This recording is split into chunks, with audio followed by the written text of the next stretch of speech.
श्री स्वामी समर्थ. उद्या 31 जानेवारी म्हणजे धर्मनाथ बीज उत्सवाचा दिवस.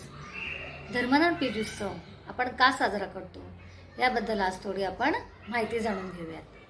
प्रत्येक उत्सवामध्ये त्या त्या तिथीला त्या त्या देवतेचे तत्व हे हजारो पटीमध्ये कार्यान्वित असतं. जसं एकादशीला विष्णू तत्व, शिवरात्रीला शिवतत्व, चतुर्थीला गणेश तत्व, नवरात्रीमध्ये देवी तत्व, त्याचप्रमाणे बीजेला नवनाथ तत्व कार्यान्वित असते. म्हणून धर्मनाथ बीज या दिवशी आपल्याला नाथांची सेवा करायची असते. तर त्यांची आपण कथा थोडक्यात जाणून घेऊयात.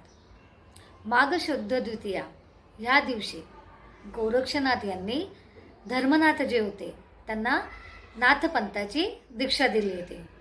आणि हा जो सोहळा होता तो इतका अमूल्य झाला की गोरक्षनाथ यांनी काय केलं, सर्व प्रजेसमोर अशी घोषणा केली की जो कोणी यथाशक्ती ह्या द्वितीयेच्या दिवशी दान धर्म पुण्यकर्म करेल त्याची सर्वतोपरी नाथ कल्याण करते. त्यांच्या घरी सुखशांती धनसंपदा कायम नांदेल.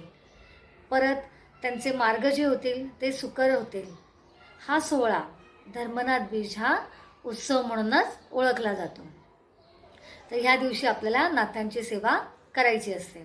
ते आता काय काय करायची आहे, या दिवशी आपल्याला नाथांचे मंदिर, सेवा केंद्र किंवा घरी श्री नवनाथांच्या प्रतिमेचं पूजन करायचं आहे. त्यांना हार पुष्प अर्पण करायचं आहे, धूपदीप दाखवायचं आहे. तसंच श्री नवनाथ भक्तिसार ग्रंथामधील 34वा अध्याय पठण करायचा आहे. आणि शक्य झालं तर 900 श्लोकी नवनाथ या ग्रंथाचं पारायण नवनाथ मंदिरामध्ये किंवा सेवा केंद्रामध्ये, घरी किंवा शक्य असेल त्या ठिकाणी एक पारायण तरी त्यांचं आपल्याला करायचं आहे. आणि अशा प्रकारे ही सेवा रुजू करायची आहे.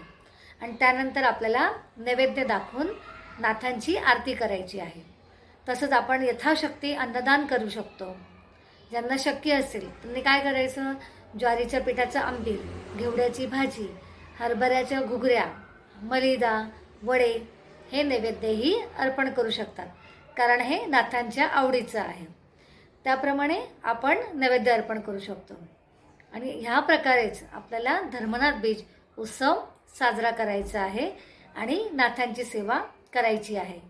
चला तर मग नाथांची सेवा करूया. श्री स्वामी समर्थ. गुरुमाऊली चरणार्पणमस्तु.